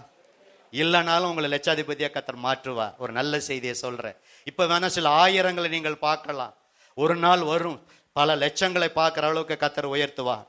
இப்ப நம்முடைய திருச்சபை சில வருமானங்கள் சில காரியத்திற்காக அப்படியே நமக்கு சேமிக்க வேணும், வாங்குறதுக்கு இப்ப இத்தனை வருஷம் சேமிச்சு இன்னும் அதை வாங்குவதற்கு அவ்வளவு தடையா இருக்கலாம். ஒரு காம்பவுண்ட் அமைக்க இன்னும் சில தடைகளா இருக்கலாம். ஒரு புது லேப்டாப் வாங்க இன்னும் சில காரியங்களா இருக்கலாம். கர்த்தர் நம்மளை ஆசீர்வதிப்பார். இன்னும் சில ஸ்பீக்கர்ஸ் வாங்க சில தடைகளா இருக்கலாம். சில மேல மாடியில இதே மாதிரி 40க்கு ஒட்டு கட்டடங்களை கட்ட இப்படி ஒவ்வொரு காரியமே இவ்வளவு தாமதமாக இப்படிலாம் நினைக்கலாம். ஆனா ஒரு காலம் வரும், எல்லாத்தையும் செய்து கர்த்தர் முடிப்பார். திரளான ஆத்துமாக்களை கர்த்தர் தருவார். கரங்களை தட்டி ஆண்டவருக்கு நன்றி சொல்லுங்க. நல்ல உற்சாகமாக எல்லா தேவைகளையும் ஏற்ற நேரத்தில் கர்த்தர் என்ன செய்வாரு? சந்திப்பார். படிப்படியா கர்த்தர் என்ன செய்வாரு? உயர்த்துவார். உங்களுடைய வாழ்க்கையில் சில குறைகள் இப்ப இருக்கலாம், நிச்சயம் ஆண்டவர் உயர்த்துவார். இப்போ நான் எதுக்கு சொல்ல வந்தேன்னா, இப்போ நான் சொன்னலாம் பணக்காரங்க லிஸ்ட்டு. இப்போ பணக்காரவங்க நிச்சயமாக பரலோகம் போக முடியும். புரியுதுங்களா? சில பேர்ல அந்த வசனத்தை எடுத்துக்கிட்டு ஊசியின் காதில் ஒட்டகம் நுழைஞ்சாலும் பரலோகத்தில் ஐஸ்வர்யவான் பரலோகத்தில் பிரவேசிப்பது அரிதுன்னு அந்த வசனத்தை எடுத்துக்கிட்டு, அப்பாப்பா பணம்லாம் வேண்டாம், கொஞ்சம் இருந்தால் போதும், உண்ணவும் உடுக்கவும் இருந்தால் போதும், ஐயோ அது அது அது பிசாசு, பணம் ஒரு பிசாசு, இப்படிலாம் போதிக்கிறாங்க. பணம் தேவை. பணம் இருந்தால் தான். இப்போ இந்த இடத்த விட்டு நீங்கள் டிர்ன்னு காரில் போகிறீங்க, டிர்ன்னு போனால் பெட்ரோல் போடுறதுக்கு என்ன தேவை? பணம் தேவை. ஆமா, ஆட்டோ வருது, இப்போ இல்லை 11 மணிக்கு. ஆட்டோவுக்கு என்ன செய்யணும்? காசு கொடுக்கறதுக்கு என்ன தேவை? காசு தேவை. சபையின் மூலம் 2 ஆட்டோவுக்கு பணம் கொடுக்க என்கிட்ட காசு இருந்தால் தான் 2 ஆட்டோவுக்கு என்ன செய்ய முடியும்? காசு கொடு. நாளைக்கு வேணும் வாங்கினாலும் வேணுக்கு என்ன செய்யணும்? ஊற்றணும். என்னத்த ஊற்றணும்? பெட்ரோல் ஊற்றுறதுக்கு என்ன தேவை? காசு தேவை. அதை பராமரிக்க சபைக்கு ஈக்கோ வேணும் வாங்கின பிறகு அதை பராமரிக்க என்ன செய்ய தேவை. இப்படி எல்லாத்துக்கும் குடும்பத்தை நடத்த, வீட்டு வாடகை கொடுக்க, மளிகை கடன் கொடுக்க, ஏழை ஜனங்களுக்கு கொடுக்க, தசம்பா கொடுக்க, காணிக்கை கொடுக்க. ஸோ இப்படி ஒரு ஒரு ஃபங்க்ஷன் வந்துருச்சுன்னா மொய் செய்ய, அன்பளிப்பு செய்ய, இப்படி எல்லாவற்றுக்கும் பணம் தேவை. பணம் தேவை. பண ஆசை தான் எல்லா தீமைக்கும் வேறாயிரு. பொருள் தேவை. பொருள் ஆசை தான் பாவம். பணம் பாவம் அல்ல, பண ஆசை தான் பாவம். பொருள் பாவம் அல்ல, பொருள் ஆசை தான் பாவம். அப்ப பணக்காரர்கள், இப்ப நாங்க சொன்ன அல்ல எல்லா பணக்காரும் இப்ப இளைப்பாரிக்கிட்டு இருக்காங்க. ஆபிரகாம், ஈசாக்கு, யாக்கோபு, தாவீது பெரிய பணக்காரர், சாலமோன் பெரிய பணக்காரர். நான் சொன்னது கொஞ்சம் தான். அப்ப இவங்கெல்லாம் பெரிய பெரிய பணக்காரர் தான். இப்ப அவங்கெல்லாம் இளைப்பாரி இழைக்கிட்டு இருக்காங்க. ஏன்னா அவங்க பணத்தின் மேல் நம்பிக்கை வைக்கல. பணத்தை அந்தந்த காரியத்துக்கு யூஸ் பண்ணாங்க, உபயோகப்படுத்தினாங்க. அப்ப பணக்காரன், பணம் உங்களுக்கு எனக்கு வேலைக்காரனா தான் இருக்கணும். இதை செய்ய, இதை வாங்கணும். பணம் ஒருபோதும் உங்களுக்கு எனக்கு என்னவா மாறிடக்கூடாது, எச்சமானா மாறிடக்கூடாது. புரியுதுங்களா? பணம் ஒரு வேலைக்காரன் மாரி தான். இதை போய் செய்ய, அதை போய் செய்யணும், அந்த பணத்தை கொடுத்து இதை வாங்கணும், அதை வாங்கணும், இதை வாங்க, ஜஸ்ட் அவ்வளவுதான். அப்ப பணத்தின் மேலேயோ, பொருளின் மேலேயோ, இடத்தின் மேலேயோ, வீட்டில் இருக்கிற நகையின் மேலேயோ, சகோதரிமார்கள் வீட்டில் இருக்கிற புடவையின் மேலேயோ, இதை சொன்னாதான் சிரிப்பி வருது. அதுக்கு தான் அதெல்லாம் சொல்றேன். பிரசங்கமே பண்ணிக்கிட்டு தான் பார்த்தீங்களா, போர் அடிச்ச மாதிரி இருந்துச்சு. இப்போ புடவைன்னு சொன்னோன்னு சிரிப்பு வந்துருச்சு பார்த்தீங்களா. புடவையின் மேலே என்ன செஞ்சிடக்கூடாது, நம்பிக்கை போயிடக்கூடாது. அப்ப இவனை முட்டாள்னு சொல்றதுக்கு காரணம், இன்னைக்கு நீ செத்து போயிருவன்னு சொன்னதுக்கு காரணம், ஆத்மா எங்க போகும் அப்படின்னு சொன்னதுக்கு காரணம், அவன் அந்த திரளான ஆஸ்தியை வச்சிருந்தான், அவன்கிட்ட ஜீவன் கிடையாது. அதான் முதல் குறிப்பு சொல்லிட்டேன். 2வது ஐஸ்வர்யத்தின் மேல நம்பிக்கை வச்சான். அடுத்து நீதிமொழிகள், இதை 2வது குறிப்பு. வேகம் வசனத்தை சொல்றேன், ஒத்த வசனம் சொன்னதான் புரியும். நீதிமொழிகள் 11:28 பாருங்க. 11:28 வேகமா எடுத்தவங்க வேகமா வாசிங்க. பாத்தீங்களா? தன் ஐஸ்வர்யத்தை நம்புகிறவன் விழுவான். போதும் சிஸ்டர். ஐஸ்வர்யத்தை நம்புகிறவன் என்ன செய்வான்? விழுவான். ஐஸ்வர்யத்தை நம்புனா ஒரு மனுஷன் விழுந்துருவான். ஐஸ்வர்யம் தேவை, அதன் மேல ஒருபோதும் நம்பிக்கை போயிடக்கூடாது. பிரதர், புதிய ஏற்பாட்டில் பிரதர்ல ஒருத்தர் வாசிங்க, 1 தீமோத்தேயு 6:14. பிரதர்ல வேகமா எடுங்க, 1 தீமோத்தேயு 6:14 எடுத்தவங்க வாசிக்கலாம். பிரதர்ல ஒருத்தர் 1 தீமோத்தேயு 6:14. பிரதர் 1 தீமோத்தேயு 6:17. பிரதர், இவ்வுலகத்திலே ஐஸ்வர்யம் உள்ளவர்கள் பெருமையுள்ள சிந்தை உள்ளவர்களாக இராமல், அங்க ஒரு வார்த்தை வருது, கவனிக்கிறீங்களா? இந்த ஐஸ்வர்யம் எல்லாம் நிலையற்றது. எத்தனை பணம் இருந்தாலும், காடு இருந்தாலும், எவ்வளவு வயல் இருந்தாலும், நகை இருந்தாலும், பொருள் இருந்தாலும், அதெல்லாம் நிலையற்ற ஐஸ்வர்யத்தின் மேல் பார்த்தீங்களா, அங்க என்ன வார்த்தை வருது? நம்பிக்கை வையாமலும். அப்ப எதை மேல நம்பிக்கை வைக்கணும்? அதே வசனத்துல இருக்கு, நாம் அனுபவிக்கிறதுக்கு சகலவித நன்மைகளையும் நமக்கு சம்பூர்ணமாய் கொடுக்கிற ஜீவனுள்ள தேவன் மேல் நம்பிக்கை வைக்கணும். ஒரு அல்லேலூயா சொல்லாமா? நல்ல கரங்களை தட்டி தான் சொல்லுங்கல்ல. பொருள் மேல, ஐஸ்வர்யத்தின் மேல நம்பிக்கை வைக்காம ஜீவனுள்ள தேவன் மேல என்ன செய்யணும்? நம்ம நம்பிக்கை வைக்கணும். நல்ல கரங்களை தட்டி பாடலாமா? 100க்கு 100 உம்மையே நான் நம்புவேன், அற்புதம் செய்திடுங்க, அதிசயம் நடத்திடுங்க. 100க்கு 100 உம்மையே நான் நம்புவேன், அற்புதம் செய்திடுங்க, அதிசயம் நடத்திடுங்க. மனிதர்கள் முன்பாக தலை குனிந்து போகாமல் உதவி செய்திடுங்க, உயர்த்தி வச்சிடுங்க. மனிதர்கள் முன்பாக தலை குனிந்து போகாமல் உயர்த்தி வச்சிடுங்க, உயர்த்தி வச்சிடுங்க. உம்மைத்தான் நான் நம்பி இருக்கேன், அற்புதங்கள் எனக்கு செய்யுங்க. 2 கரங்களை உயர்த்தி, உம்மைத்தான் நான் நம்பி இருக்கேன், அற்புதங்கள் எனக்கு செய்யுங்கப்பா. என் நம்பிக்கையே உமக்கு ஸ்தோத்திரம், என் புகலிடமே உமக்கு ஸ்தோத்திரம். என் நம்பிக்கையே உமக்கு ஸ்தோத்திரம், என் புகலிடமே உமக்கு ஸ்தோத்திரம். என் அன்பு தேவ பிள்ளைகளே, அந்த பக்தன் அதே பாடல்ல சொல்றாரு, ஐஸ்வர்யம் கனமும் உம்மாலே தான் வருகிறது. ஐஸ்வர்யம் கணம் தேவரீர் ஆளுகிறவர், எவரையும் மேன்மைப்படுத்தவும் தாழ்த்தவும் உம்மாலே உம்முடைய கரத்தினாலே ஆகும். அவர் தான் உங்களை என்னை ஐஸ்வர்யன் ஆக்கினவர். கொஞ்சம் யோசித்து பாருங்க, 10 ஆண்டுக்கு முன்னாடி 20 ஆண்டுக்கு முன்னாடி எப்படி இருந்தோம்? கர்த்தர் படிப்படியாய் உங்களை என்ன செஞ்சிருக்காரு? உயர்த்தி இருக்கிறார், உயர்த்தி இருக்கிறார். அதுல மாற்று கருத்து இல்லை. உங்கள் கணவருக்கு ஒரு கவர்மெண்ட் வேலையை கொடுத்து உங்களை உயர்த்தி இருக்கிறார், அல்லது உங்களுக்கு ஒரு கவர்மெண்ட் வேலை, அல்லது பிரைவேட்டு வேலை, அல்லது ஏதோ ஒரு காரியத்தின் மூலம், உங்கள் பிள்ளைகள் மூலம் அல்லது உங்களை இப்படி ஆண்டவர் கைத்தொழில் மூலம், சிறு தொழில், ஏதோ ஒரு வேலையின் மூலம் அந்த உழைக்க பலனை கொடுத்து, அந்த ஞானத்தை கொடுத்து, கிருபையை கொடுத்து, ஐஸ்வர்யத்தை சம்பாதிக்க பலனை கொடுக்கிறவர் தான். அப்ப ஐஸ்வர்யத்துக்கு ஓனர் அவர் தான். நீங்களும் நான் அதை நிர்வகிக்கிற மேனேஜர், அவ்வளவுதான். புரியுதுங்களா? ஒரு உக்கரான காரணர், ஸ்டூவர்ட், உக்கரான காரணர் தான் நீங்க. அப்ப உங்களுக்கு எவ்வளவு பணம் பேங்க்ல இருந்தாலும், வீடு இருந்தாலும், ஆஸ்தி இருந்தாலும், ஐஸ்வர்யங்கள் இருந்தாலும், நீங்க ஓனர் கிடையாது. பக்கத்துல கை கொடு சொல்லுங்க, என்னடா இப்படி எல்லாம் பிரசங்கம் வருது, நீங்க ஓனரே கிடையாது சொல்லுங்க. பிரதர் மூத்தரம் இருந்தாலும் பரவாயில்ல, லூர்து பிரதர் கையை கொடுத்து சொல்லுங்க, நீங்க ஓனர் கிடையாது. உங்க பேங்க்ல எவ்வளவு பணம் இருந்தாலும் ஓனர் கிடையாது சொல்லுங்க. ஸ்டீவர்டு, நீங்கள் நான் உக்கரக்காரன், ஒரு மேனேஜர், அவ்வளவுதான். இவனுக்கு பாருங்க, நல்லா விளைஞ்சது, விளைய வச்சது யாருங்க? நடுகர்னாலும் அல்ல, நீர் பாய்ச்ச, அது செய்ய வேண்டியது நம்முடைய கடமை. ஆனா விளைய செய்கிறது தேவன். அதே போல நீங்கள் வீடு வாங்கியிருக்கலாம், கட்டியிருக்கலாம், இந்த சர்ச்சை நம்ம கட்டியிருக்கலாம். இவ்வளவு காரியங்கள் சர்ச்சுக்கு தான் சேர்த்து நான் சொல்றேன். உங்களுக்கு எனக்கும் நம்முடைய திறமையினாலோ தாளந்தினாலேயோ உடல் உழைப்பினாலேயோ அல்ல, கர்த்தர் கொடுத்த பலன். நல்ல சரீர சுகம் இருந்தா தான் நீங்க வேலைக்கு செல்ல முடியும். புரியுதுங்களா? சரீரம் சுகம் இருந்தா தான் நான் பிரசங்கம் பண்ண முடியும். சரீர சுகம் இருந்தா தான் வீடு சந்திக்க முடியும். சில 2 வாரம் சில வீடுகளை சந்திக்க என்னால முடியவில்லை. ஆண்டவரே, இன்னும் சுகத்துக்காக ஜெபிக்கிறேன், நீங்களும் ஜெபியுங்கள்.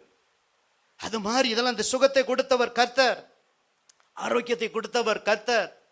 அந்த பலவீனத்தின் மத்தியில் சில ஊழியங்கள் இந்த வாரம், போன வாரம் சில ஊழியங்கள்லாம் கலந்து கொள்ள கர்த்தர் என்னை பலப்படுத்தினார்.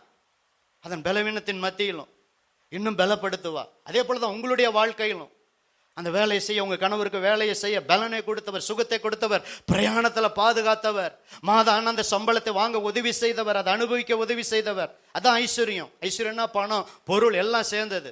அப்ப ஒருபோதும் ஐஸ்வர்யத்தின் மேல நம்பிக்கை போகக்கூடாது. என்கிட்ட பேங்க்ல இவ்வளவு பணம் இருக்கு, இதை வச்சு நான் இதை செய்வேன்னு ஒருபோதும் நம்பிக்கை போகக்கூடாது. ஒருபோதும் நம்பிக்கை போட, இந்த பணம் இருக்கு, இதை வச்சு நான் இதை செஞ்சிருவேன், இந்த நகை இருக்கு, இதை அடை வச்சு இந்த காரியத்தை செஞ்சிருவேன், ஒருபோதும் நகை மேல, பொருள் மேல நம்பிக்கை போயிடக்கூடாது. அவர் மேலதான் நம்முடைய நம்பிக்கை இருக்கணும். அவர் தான் ஓனர், ஐஸ்வர்யத்தை கொடுத்தவர். ஒரு இல்லையா சொல்லாமா? இது அவனுக்கு அந்த அறிவே இல்லை, அந்த பணக்காரனுக்கு இல்லை. அதன் மேல நம்பிக்கை வச்சான். அதனாலதான் அநேக வருஷங்கள் இருக்குன்னு அதன் மேல நம்பிக்கை வச்சான். கர்த்தர் மேல அவன் நம்பிக்கை வைக்கல, கர்த்தர் அவன் தேடவே இல்லை. புரியுதுங்களா? அதனாலதான் முட்டாளேன்னு சொன்னார். கர்த்தர் அவன் தேடல. 2வது குறிப்பு, நேரத்தை கருதி 3வது குறிப்புக்கு போகிறேன். இப்ப மறுபடியும் வாங்க, அங்கேயே வாங்க, லூக்கா 12க்கு வாங்க. அதுக்குதான் அதை அங்க கையை வச்சுக்க சொன்னேன், பேப்பரை வச்சுக்க சொன்னேன், நூலை வச்சுக்க சொன்னேன். மறுபடியும் லூக்கா 12 வாருங்க. இப்ப பாருங்க, நான் அதை நான் சொல்லி ஒரு 5 காரியத்தை நம்ம படிக்க போறோம், சேர்ந்தே படிக்க போறோம். இது அவன் செஞ்ச 3வது தவறு. அவனை முட்டாளேன்னு சொல்ல, இன்னைக்கும் ஆத்மா நீ சாக போகிறன்னு சொல்றதுக்கு காரணம் அந்த ஓமையில அவன் நான் என்னன்னு சொல்லி அவன் ஏறக்குறைய 5 காரியத்தை சொல்லியிருக்கிறான். இப்ப 17 சேர்ந்து படிக்கலாமா? அப்பொழுது அவன், நான் என்ன செய்வேன் என் தானியங்களை. அவன் அப்போதில்ல, முழுச படிக்க வேண்டாம், போதும் பாயிண்ட் வந்துருச்சு. அவன் என்ன சொல்றான்? ஏன் தானியங்கிறான். கர்த்தர் கொடுத்ததுன்னு அவன் சொல்லணும். ரைட்டுங்களா? 18 படிங்க. நான் ஒன்று செய்வேன். அங்க என்ன வார்த்தை சொல்றான்? நான் சொல்றான். என், நான். அப்ப நான் ஒன்று செய்வேன் சொல்லிட்டு இப்ப படிங்க. என் களஞ்சியங்களை இடித்து. ஏன் களஞ்சியங்கிறான்? ரைட்டுங்களா? சரி, இப்ப பெரிதாக கட்டி அடுத்து எனக்கு விளைந்த. பார்த்தீங்களா? எனக்கு விளைந்த. 19 பாருங்க, என் பொருள். அதுல 18 என்ன சொல்றான்? என் பொருள். எத்தனை சொல்றான் பாருங்க, என் பொருள். அடுத்து 19 ஆத்துமாவோட என்ன சொல்றான்? என் ஆத்துமாவோட சொல்லுவேன். பாருங்க, என் களஞ்சியம், என் தானியம், எனக்கு விளைந்த தானியம், என் பொருள், என் ஆத்துமா. இப்ப சொல்லுங்க, இது என்ன வார்த்தை? இதுக்கு என்ன தலைப்பு கொடுக்கலாம்? சொல்லுங்க பிரதர், நல்லா சத்தமா சொல்லுங்க, சத்தமா சொல்லுங்க. பெருமை. பெருமை. புரியுதுங்களா? இதான் 3வது குறிப்பு. உங்களுக்கு என்ன ஐஸ்வர்யம் இருந்தாலும் கர்த்தருடைய பிள்ளைகள் நீங்க சொல்லணும், கர்த்தர் எங்களுக்கு கொடுத்த வீடு. நம்ம உதாரணத்துக்கு என் வீடுன்னு சொல்றேன், அது தப்பா இல்லை. இது யாரு வீடுங்க? என் வீடு. அது தாழ்மையா சொல்லணும், பெருமையா என் வீடுன்னு சொல்லக்கூடாது. ஆனா இன்னும் கர்த்தருடைய பிள்ளைங்க உலகத்தை அவங்க சொல்லிட்டு போட்டோம், நீங்களும் நானும் அப்படி கர்த்தரை உயர்த்தணும். இப்ப பாருங்க, ஜேக்கப்புக்கு அத்தனை குழந்தைகள் இருந்தது, 13 குழந்தைங்க. இதெல்லாம் யாருன்னு ஏசா கேட்கும்போது கர்த்தர் எனக்கு கொடுத்த பிள்ளைகள்ங்க.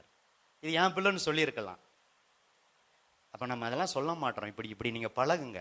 உங்களுக்கு எத்தனை பிள்ளைகள்னா நீங்க என்ன தெரியுமா சொல்லணும்? 2 பிள்ளைன்னு கரெக்ட் உடனே சொல்லக்கூடாது. இது வரைக்கும் அப்படிதான் நாங்களும் சொல்லி இருக்கிறோம். இன்னமும் கொஞ்சம் வார்த்தையை மாற்றுவோம், ஸ்டைல. என்ன சொல்லணும்?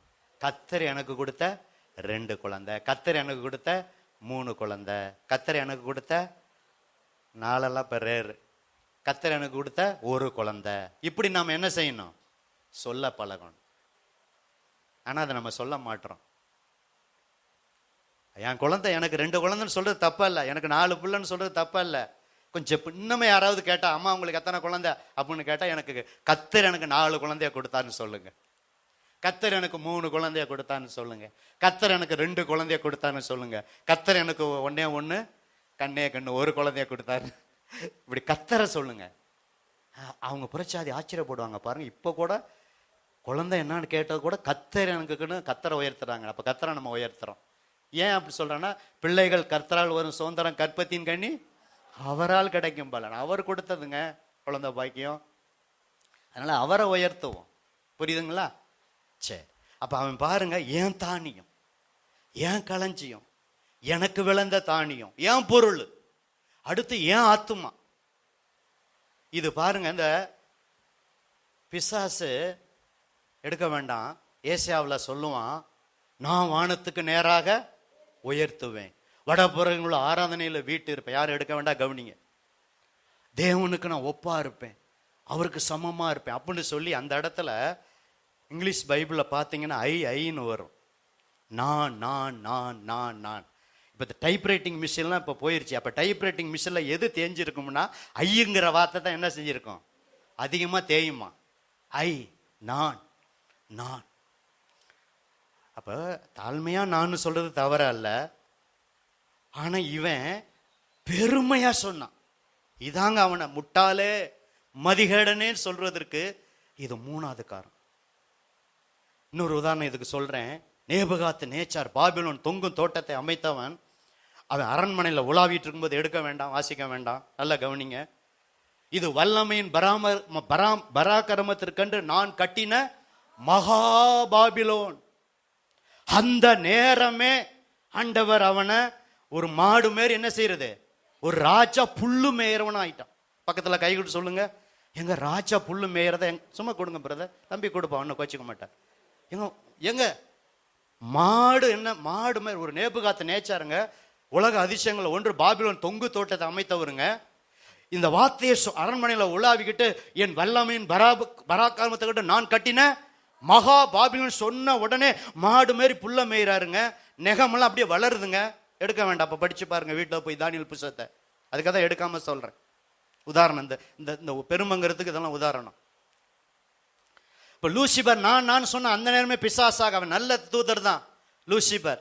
பிசாசாக அவன் பிசாசாக ஆண்டவர் படைக்கல, பிசாசாக ஆக்கப்பட்டான். அந்த பெருமை. அதே மாதிரி இந்த நேபுகாத் நேச்சார் பெருமை வந்து நெகம் முளைக்கிறது, புல்ல மேயணும், ஆகாயத்து பனியெல்லாம் இருக்கிறது, சில காலம் இருக்கிறது. அப்புறம் அவன் கண்களை ஏறெடுக்கும் போதுதான் அவன் சில காரியங்களை சொல்றான். அவன் சொன்ன ஒரு வார்த்தையை நம்ம படிச்சே ஆகணும். அவன் பெருமையா இருந்து ஆண்டவரை அடிச்சு, அவன் பெருமையை குறைச்சி, ஒரு மனுஷனை, ஒரு ராஜாவை, ஒரு மாடு மேறு புல்லு மேய்கிறவனாய், நெகம் சிறகெல்லாம் இருக்கிற மாதிரி அப்படி அவனை உண்டாக்கி திரும்ப சில காலம் அப்படியே இருந்தான். திரும்ப அவன் கண்ணை ஏறெடுக்கும் போது அவன் சொன்ன பிராக்டிக்கலா சொன்ன வார்த்தையை படிச்சே தான் ஆகணும். இந்த 3வது குறிப்புக்கு எல்லாரும் திருப்புங்க. தானியேல் 4ஆம் அதிகாரம். சீக்கிரம் எங்க இருக்கு? எசேக்கியேலுக்கு அடுத்து தானியேல் புஸ்தகம் 4ஆம் அதிகாரம் கடைசி வசனத்தை வாசிங்க. ஆகையால் நேபுகாத் நேச்சாராகிய நான், புரியுதுங்களா, நான் பரலோகத்தின் ராஜாவை புகழ்ந்து, ஒருத்தர் வாசிங்க, உயர்த்தி மகிமைப்படுத்துகிறேன். அவருடைய கிரியைகள் எல்லாம் சத்தியமும் அவருடைய வழிகள் நியாயமும் ஆனவைகள். பாருங்க, அவர் சொன்ன ரிப்போர்ட், ஒரு பெரிய ராஜா சொன்ன ரிப்போர்ட், அகந்தையாய் நடக்கிறவர்களை தாழ்த்த அவராலே ஆகும் என்று ரெக்கார்டு எழுதினான், பிராக்டிக்கலா எழுதினான். நான் பெருமையா பேசினேன், கர்த்தர் என்னை அடிச்சாரு, நான் மாடு மாறி மிருகங்களோட சஞ்சரித்தேன், மாடுகளை போல புல்ல மேஞ்சேன், இதெல்லாம் நகங்கள்லாம் எனக்கு வந்தது, இப்படிலாம் நான் இருந்தேன், சில காலம் இருந்தேன். அப்புறம் அவரை நோக்கி பார்த்தேன். இப்ப நான் சொல்றேன்னு சொல்லி அவர் சொன்ன ரிப்போர்ட் வார்த்தை தான், நேபுகாத் நேச்சாராகிய நான் பரலோகத்தின் ராஜாவை புகழ்ந்து உயர்த்தி மகிமைப்படுத்துகிறேன். அவருடைய கிரியைகள் எல்லாம் சத்தியமும் அவருடைய வழிகள் எல்லாம் நியாயமானவைகள் சொல்லிட்டு அவன் பிராக்டிக்கலா, நான் பெருமையா இருந்தேன், என்னை தாழ்த்தினாரு, என்னை மாடு மாரி என்னை மாத்தினாரு, மிருகம் போல என்னை மாத்தினாரு, திரும்ப கண்ணை ஏறெடுத்தேன், எனக்கு புத்தி வந்ததுன்னு சொல்லிட்டு அகந்தையாய் நடக்கிறவர்களை தாழ்த்த அவராலே ஆகும் அப்படி என்று அவன் என்ன செஞ்சான்? எழுதினான். எழுதினதை இப்ப நம்ம படிக்கிறோம், வாசிக்கிறோம், பிரசங்கம் பண்றோம். என் அன்பு தேவ பிள்ளைகளை, பெருமை உள்ளவர்களுக்கு தேவன் என்ன செய்யறாரு? ஏத்து நிற்கிறார். தாழ்மை உள்ளவர்களுக்கு ஒருபோதும் நம்ம பெருமை வேண்டவே வேண்டாம். அவன் சொன்னான், ஏன் தானியம், ஏன் களஞ்சியம், எனக்கு விளைந்த தானியம், ஏன் பொருள், ஏன் ஆத்மா. ஆத்மா அவருடையதா? ஆத்மா கொடுத்தது யாரு? பொருளை கொடுத்தது யாரு? களஞ்சியத்தை கொடுத்தது யாரு? விளைச்சலை கொடுத்தது யாரு? அவனுக்கு ஆயுசனால கொடுத்தது, அந்த பணக்காரனுக்கு ஆயுசனால கொடுத்தது யாரு? கர்த்தர். உயிரோடு இருந்தா தானே நீ இடிச்சு கட்டுவ. புரியுதுங்களா? இது அடுத்த ஒரு காரியத்தை சொல்லி நான் முடிக்க விரும்புகிறேன். இது எத்தனாவது காரியம்? 3வது காரியமா? சரி, ஓகே. இன்னும் 2 காரியத்தை சுருக்கமா நான் சொல்லி முடிக்கிறேன். அடுத்து இவன் செஞ்ச காரியம், ஒரு சிலர் சொன்னீங்க, சுயநலமா இருந்தான். தனக்கு இஷ்டப்படி சுயநலமா இருந்தான். இதான் 4வது குறிப்பு. இப்ப ஒரு வசனத்தை சொல்றேன், நீங்க நீதிமொழிகள் எடுங்க. ஒத்த வசனம் படிச்சாதான் இந்த ஐஸ்வர்யவான் சம்பவம், பொருளாசையை குறித்த ஐஸ்வர்யவான் ஓம நமக்கு நல்லா புரியும். இப்ப ஒரு வசனம் படிங்க. நீதிமொழிகள் 11. நீதிமொழிகள் 11. இன்னைக்கு வாசிக்காதவங்க, இன்னைக்கு வாசிக்காதவங்க ஒருத்த நீதிமொழிகள் 11 25 26 சத்தமா வாசிங்க. உதாரண குணமுள்ள ஆத்துமா செழிக்கும், எவன் தண்ணீர் பாய்ச்சுகிறானோ அவன் தண்ணீர் பாய்ச்சப்படும். தானியத்தை கட்டி வைக்கிறவனை ஜனங்கள் சபிப்பார்கள், விக்கிரவனுடைய தலையின் மேல் ஆசீர்வாதம் தங்கும். பிரதர் சிஸ்டர், இந்த வசனத்தின் பிரகாரம் அவனுக்கு உதாரண குணம் இல்லை. எங்க இவ்வளவு மூட்டை மூட்டையா விளைஞ்சிருக்கு, ஏழை ஜனங்க நாட்டுல எவ்வளவோ பேர் இருக்காங்க, அவங்களுக்கு கொஞ்சம் கொடுத்துருக்கலாம். சரி, நீ கொஞ்சமே கொடுக்க வேண்டாம், வித்து இருக்கலாம். என்ன செஞ்சிருக்கலாம்? இந்த பணக்காரன் என்ன செஞ்சிருக்கலாம்? வித்தா கூட ஏழை ஜனங்கள் காசை கொடுத்து அந்த தானியத்தை என்ன செஞ்சிருப்பாங்க? வயல் இல்லாதவங்க, நிலம் இல்லாதவங்க, கூலி வேலைக்கு போறவங்க, அவங்களுக்கு கூலி வேலைக்கு போயிட்டு கொஞ்சம் கோதுமை தான் அவங்களுக்கு கிடைக்கும் கூலியா. அதை சாப்பிட்டு வருஷம்லாம் சாப்பிட முடியாது. அப்புறம் கொஞ்சம் பணம் கொடுத்து தான் அந்த தானியத்தை வாங்கணும். புரியுதுங்களா? இப்போ இங்கே இருக்க நம்ம யாராவது விவசாயி இருக்கிறோமா? யாராவது விவசாயி இருந்தால் கையை உயர்த்துங்க. கிராம சபையாக இருந்தால் அத்தனை கரமும் உயர்ந்திருக்கும். அப்போ இங்கே யாருமே விவசாயி இல்லை. நம்ம எல்லாமே மூட்டை என்ன செய்கிறோம்? சிப்பம் அரிசி எடுத்து தான் என்ன செய்கிறோம்? சாப்பிட்றோம். கோதுமையை வாங்கி சாப்பிட்றோம், பொருளை வாங்கி சாப்பிட்றோம், மளிகை வாங்கி சமைக்கிறோம், காய்கறி வாங்கி என்ன செய்கிறோம்? சமைக்கிறோம். ரைட்டுங்களா? மட்டன் 800-900 இருந்தாலும் ஒரு 100, கொஞ்சம் காசு கம்மியாக இருந்தால் 100 வாங்கி அதில் உருளைக்கிழங்க போட்டு என்ன செய்கிறோம்? சமைக்கிறோம். இல்லைன்னா 1/4 கிலோ வாங்குகிறோம், 1/2 கிலோ வாங்குகிறோம் மட்டன் 800-900ங்கிறதுனால. அல்லது அதே வேண்டான்னு சொல்லி பீஃப் வாங்குகிறோம். சரி, பீஃபு வேண்டான்னு சொல்லி சிக்கன் இருக்கிறது சிக்கன் அப்படின்னு என்ன செய்கிறோம்? சிக்கனை வாங்குகிறோம். அதுவும் வேண்டாம்னா மீன் என்ன செய்கிறோம்? வாங்குகிறோம். சரி, போகட்டும். அது இல்லைன்னா காய்கறி என்ன செய்கிறோம்? வாங்குகிறோம். அப்படி இவர்கிட்ட விளைஞ்சதை வித்திருக்கலாம், அதை வாங்கியிருப்பாங்க. அதான் சுயநலங்கிறோம். இந்த 4வது குறிப்பு, தனக்கு இஷ்டப்படி, அவன் இஷ்டப்படி ஆண்டவர்கிட்ட கேட்டிருக்கணும். ஆண்டவர் இவ்வளவு விளைஞ்சிருக்கு, நான் என்ன செய்யணும்? ஆண்டவர் சொல்லியிருப்பார், ஏழை ஜனங்களுக்கு கொஞ்சம் கொடுப்பா. உன் வேலைக்காரர், அவன்கிட்ட எத்தனை வேலைக்காரர் இருப்பாங்க, வேலைக்காரர் கொஞ்சம் கொடுப்பா, கோதுமையை மூட்டையை கொடுப்பா. இல்லைன்னா நீ ஒன்றும் செய்யலைன்னா நீ பணத்தையா அதாவது வெய்யிப்பா, போய் வெய்யி, அதை ஏழை ஜன காசை கொடுத்தாவது வாங்கட்டும்.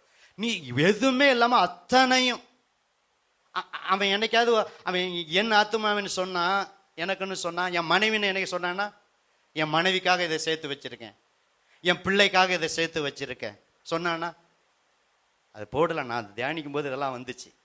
அப்ப சுயநலமா இல்லைங்களா? சொல்லுங்க. என் ஆத்துமாவை எனக்காக. அப்ப அவன் என் குடும்பத்துக்காகவாது சொல்லியிருக்கலாம். அவ்வளவு சுயநலவாதி அந்த பணக்கா. அவனை முட்டாள்னு சொன்னது சரிதானே, மதிகேடன்னு சொன்னது சரிதான். ஆண்டவர் எதை சொன்னாலும் நியாயமா சொல்லுவார். அன்புள்ள தேவன், அவர் வாயிலேருந்து முட்டாளேன்னு வாங்கிட்டான் பணக்காரன். எல்லா பணக்காரரும் இல்லை, நான் எவ்வளவு பணக்காரர் சொன்னேன். சகையும் பணக்காரர் தான், ஏழைக்கு கொடுத்தாரு. என் ஆஸ்திய பாதி என்ன செய்யறேன்? ஏழைக்கு கொடுக்குறேங்கிறார். அப்படி பல சில பணக்காரர் இருந்திருக்காங்க. ஆனா இந்த பணக்காரன் சுயநலமா, செல்பிஷா, தனக்கு இஷ்டப்படி அவன் செய்யறான். தானியத்தை கட்டி வச்சான். கட்டி வைக்கிறவங்கள ஜனங்க சபிப்பாங்க, இவனை சபிச்சாங்க. விற்கிறவங்களுடைய தலையின் மேலதான் என்ன செய்யும்? ஆசீர்வாதம் வரும். ரைட்டுங்களா? அதே நீதிமொழிகள் பக்கத்திலே 11 இருக்கு, ஒரு வசனம் இருக்கு. அது முன்னாடி வாசிச்சேன்னா என்னன்னு தெரியல. 28 ஒருத்தர் வாசிங்களே. தன் ஐஸ்வர்யத்தை நம்புகிறவன் விழிவான். பார்த்தீங்களா? நீதிமான்களும் துளிர போல ஐஸ்வர்யத்தை நம்புகிறவன் விழுவான், விழுந்துருவான். பிரதர், ஒருபோதும் ஐஸ்வர்யத்தை நம்பாதீங்க. ஐஸ்வர்யத்தை நம்புகிறவன் விழுவான், விழுவான். ஆனா நீதிமானோ துளிர போல என்ன செய்வாங்க? கர்த்தருடைய ஆசீர்வாதமே ஐஸ்வர்யத்தை தரும், அதனோட வேதனையை கூட்ட. ஆண்டவர் கொடுக்கிற ஐஸ்வர்யம் வேதனை இல்லாத ஐஸ்வர்யம். ஆனா இவனுக்கு இவ்வளவு ஐஸ்வர்யம் இருந்தும் அவ்வளவும் செல்பிஷா இருந்தனால தான் ஆண்டவர் அவனை மதிகடன். கடைசியா ஒன்ன சொல்லி முடிக்கிறேன், கடைசி வசனத்தை வாசித்து முடிக்கலாம். லூக்கா 12ஆம் அதிகாரம் 21 வாசித்து நம்ம முடிக்கலாம். ஒருத்தர் படிங்க. தேவனிடத்தில் ஐஸ்வர்யவானா இராமல் தனக்காகவே பொக்கிஷங்களை சேர்த்து வைக்கிறவன் இப்படியே இருக்கிறான்னு சொல்லி அவனை ஆண்டவர் சொல்றார். அப்ப 5வது குறிப்பா அதை நான் சொல்றேன். நீங்களும் நானும் இந்த வசனத்தின் பிரகாரம் தேவனிடத்துல நம்ம ஐஸ்வர்யவானா இருக்கணும், பணக்காரரா இருக்கணும். தனக்காகவே பொக்கிஷங்களை சேர்த்து வைக்கிறவர்களா நீங்களும் நான் என்ன செய்யக்கூடாது? இருக்கக்கூடாது. அதனால பிரதர் சேர்த்து வைக்க கூடாதா? எனக்காக, என் பிள்ளைக்காக சேர்த்து வைங்க. ஆனா எல்லாத்தையும் சேர்த்து வைக்காதீங்க. அதான் அதனுடைய அர்த்தம். இவன் எல்லாத்தையும் டோட்டலா சேர்த்து வச்சான். சபைக்கு கொடுக்க வேண்டியது அவன் கொடுக்கல, அவ்வளவு விளைஞ்சது. ஏழை ஜனங்களுக்கு கொடுத்திருக்கலாம், அது ஒரு கற்பனை கட்டல, அதுவும் கொடுக்கல. அல்லது போய் கடையில ஒரு அவங்க போய் அவங்க கடைக்காரங்க வாங்கிட்டு போய் வித்திருப்பாங்க, ஒரு தானியத்தை வித்திருக்கலாம், அவங்க தானியத்தை வாங்கிட்டு போயிருப்பாங்க, அதையும் அவன் செய்யல, செல்பிஷாக இருந்தான். அப்ப அது அவன் சொல்ற வார்த்தையை பாருங்க 19, பின்பு ஆத்துமாவே உனக்காக அநேக வருஷங்களுக்கு அநேகம் பொருள் சேர்த்து வைக்கப்பட்டிருக்கிறது, அதனால நீ இளைப்பாரி புசித்து குடித்து பூரிப்பாயிரு. எவ்வளவு அடுக்கிறான் பாருங்க அடுக்கு மொழியில. நல்ல கவிதை தெரியுமே நமக்கு தெரியல. நீ புசித்து குடித்து பூரிப்பா இரு என்று என் ஆத்துமாவோடே சொல்லுவேன் என்று தனக்குள்ளே, அந்த ஆத்துமாவில் தான் சிந்தனை இருக்கு, மனம் என்ன, அவன் சிந்தித்து அந்த இருதயத்தின் நிறைவு தான் என்ன செய்யும், வாய் பேசும். அப்ப இருதயத்தில் அவன் முழுவதும் பொருளாசையில நிறைந்திருந்ததுனால அவன் வாயால சொல்லி கொண்டான். அப்பதான் 20 தேவனோ அவனை நோக்கி முட்டாளே, உன் ஆத்துமா உன்னிடத்திலிருந்து மதிகடனே, உன் ஆத்துமா உன்னிடத்திலிருந்து இந்த ராத்திரியில டுடே இன்னைக்கு நீ செத்து போனீன்னா, நீ அத்தனை மூட்டை சேகரிச்சியே, அத்தனை களஞ்சியத்தை இடிச்சு கட்டினியே, உன்னால உன் பணத்தினால யாருக்கும் புரோஜனம் இல்லாம பெருமையா இருந்தியே, ஐஸ்வர்யத்தின் மேல நீ நம்பிக்கை வச்சியே, திரளான ஆஸ்தி இருந்து ஜீவனாகி இயேசுவை சொந்த ரட்சகராக நீ ஏற்றுக்கொள்ளலையே, சர்ச்சுக்கு போகலையே, பைபிள் படிக்கலையே, அதான் அதனுடைய அர்த்தம், நீ ஜெபம் பண்ணலையே, உனக்கு இஷ்டப்படி சுயநலமா நீ வாழ்ந்தாயே, நீ தேவனிடத்தில் ஐஸ்வர்யவானா இந்த காரியத்தெல்லாம் செஞ்சீங்கன்னா நீ ஐஸ்வர்யம். ஏன்னா இதே அதிகாரத்தில் லூக்கா 12:33 பாருங்க, உங்களுக்கு உள்ளவைகளை விற்று பிச்சை கொடுங்கள். அவன் பிச்சை கொடுத்துருக்கலாம், அவன்கிட்ட இருக்கிறத நிறைய தானியத்தை, பிச்சை கொடுக்கல.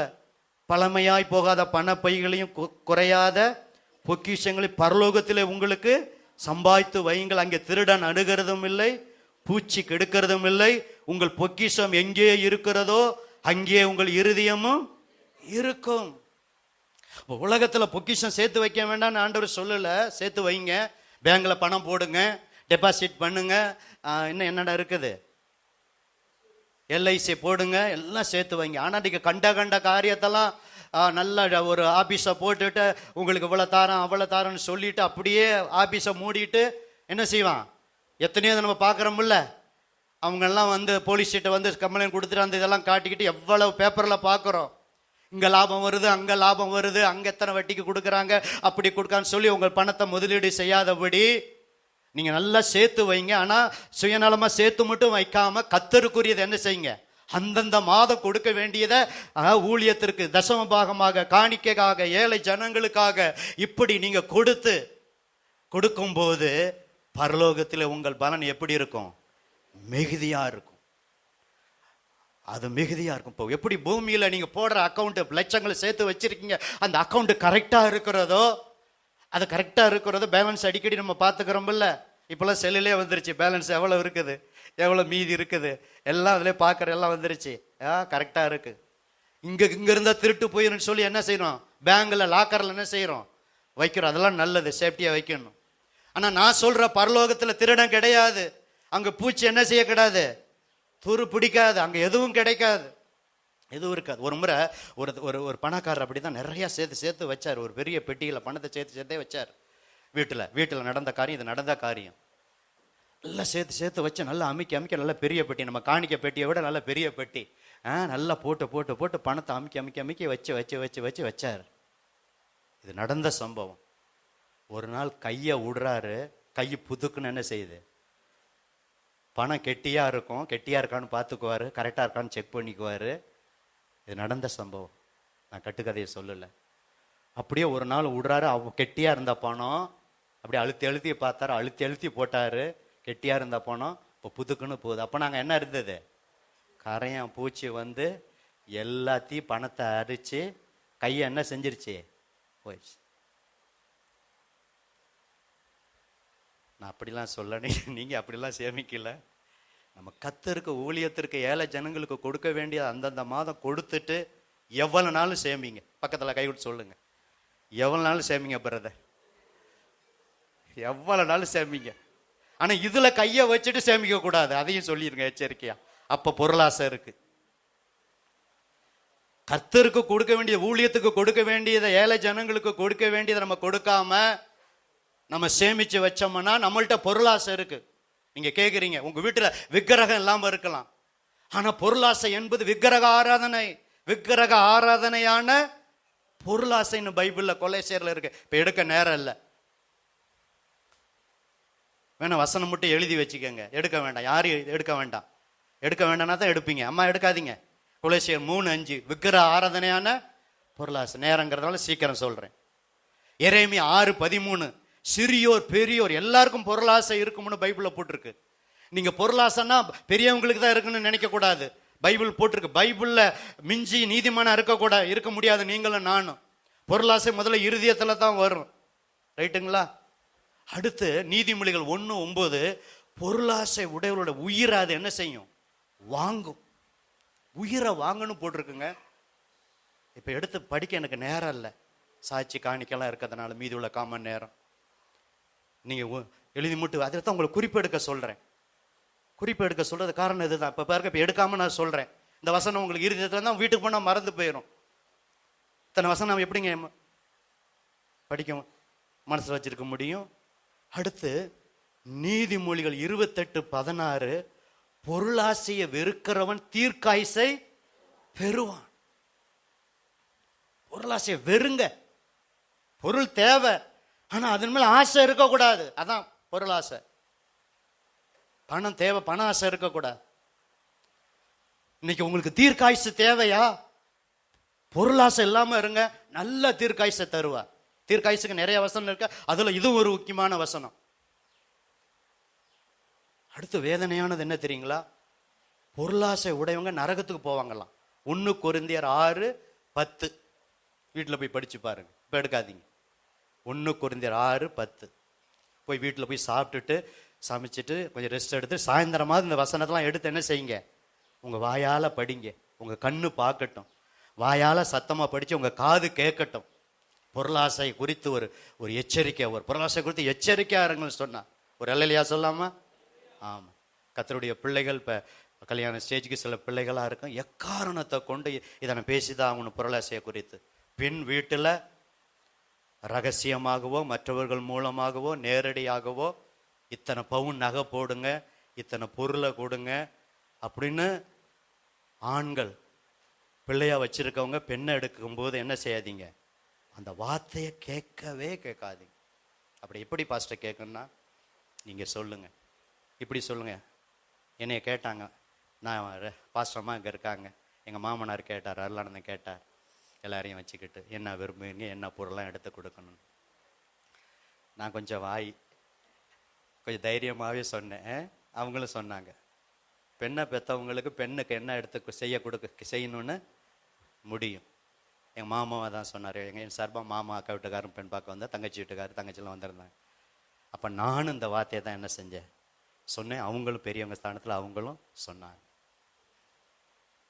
அதே மாதிரி அது மாதிரி நான் இருந்ததுனால என் மகளை கல்யாணம் பண்ணி கொடுக்கும்போது ஒருத்தர் கேட்குறாரு பாருங்க, யாரெல்லாம் கேட்காதீங்க, எந்த பொருளும் எடுத்து கொடுக்க வேண்டாம், கார் மட்டும் வாங்கி கொடுங்க. நல்லா இருக்குல்ல? யாரெல்லாம் சொல்ல மாட்டேன். நிறைய அலைன்ஸ் பார்த்தோம்ல, எங்க கிரேசியா கேட்டவங்கள ஒருத்தர் வந்து எந்த பொருளும் எடுத்துக்க விட. அப்ப அவர்கிட்ட என்ன இருக்குது? பொருள் ஆசை. எங்க காரை வாங்குறத விட எல்லா பொருளும் வாங்கிடலாமே. புரியுதுங்களா? அப்ப என் மருமகன் வீட்டை விட்டு கிளம்பும் போதே அம்மா அப்பாட்ட சொல்லிட்டார், எந்த டிமாண்டும் எதுவும் சொல்லக்கூடாது, எதுவும் கேட்கக்கூடாது. அப்ப நாங்க பாஸ்டர் வச்சு கேட்டோம். என்ன, ஏன்னா நம்ம கேட்கணும்ல, பாஸ்டர்னு சொல்லி சும்மா அனுப்பிடுறன்னு இருக்கக்கூடாதுல்ல.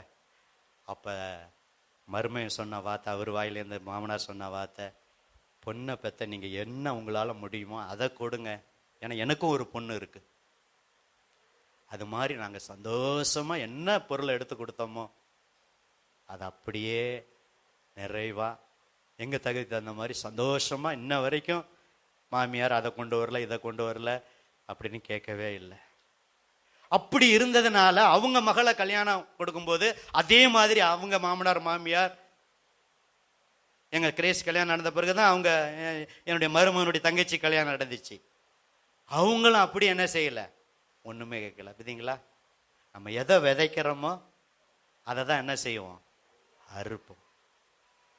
அப்போ பொருள் ஆசையை நம்ம வெறுங்க, தீர்க்காய்ச்ச பெறுவீங்க. அதனால் இதோட இந்த செய்தியை நான் நிறைவு செய்ய விரும்புகிறேன். இதில் 5 காரியத்தை நான் நினைப்பூட்ட விரும்புகிறேன். தலைப்பை மட்டும் சொல்லிட்டு நம்ம எழுந்து நின்று ஜெபிக்க போகிறோம்.